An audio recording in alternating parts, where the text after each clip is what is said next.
खान साहब तो गुजारिश करने झुल्ली बिस्तरा चाह के वतवाला वालू के बैठे सनवाड़ियाँ शर्मंदियाँ राशन दाढ़ियाँ वजारत आला शेप आपकी हमेशा नहीं रहनी, लेकिन ये वसेब आपके हमेशा साथ रहना है। स्पेशल पाकिस्तान की वीडियोस देखने के लिए हमारे चैनल को सब्सक्राइब कीजिए, बेल बटन को क्लिक कीजिए ताकि हमारी हर आने वाली नई वीडियो से आप रह सकें बाखबर। अपनी राय का इजहार कमेंट बॉक्स में ज़रूर कीजिए।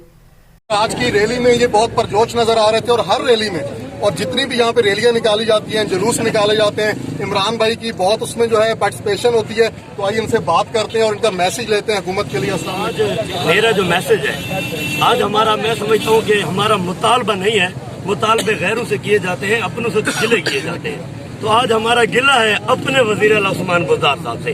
हम 70-75 साल से इस खुश फहमी में थे कि कभी तो हमारी बारी भी आएगी, कभी तो दरिया हमारे किनारे भी बहेगा। और खुशकिस्मती से अगर हमारा वजीर आला बन भी गया है तो कम अज कम उसे ये सोचना चाहिए कि यार मैं डीजी खान डिवीजन को तो कम अज कम सुधारूं।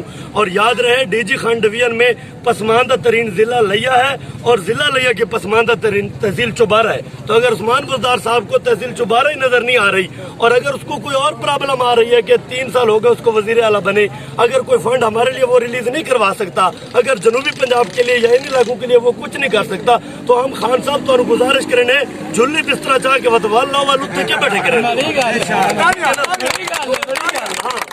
वरना खान साहब मौकवे सनवाड़ियाँ शर्मंदियाँ राशन दाढ़ियाँ वजारत आला शेप आपकी हमेशा नहीं रहनी, लेकिन ये वसेब आपके हमेशा साथ रहना है। और अगर आपको कोई ब्यूरोक्रेसी बड़े लेवल पे तंग कर रही है, कोई मसाइल आ रहे हैं, तो आप चुप करके ना बैठे रहो, आप मुजाहिद बन के वापस आओ, यहाँ पे जनूबी पंजाब की तहरीक को लीड करो। हमारा खून भी आपके लिए शामिल है।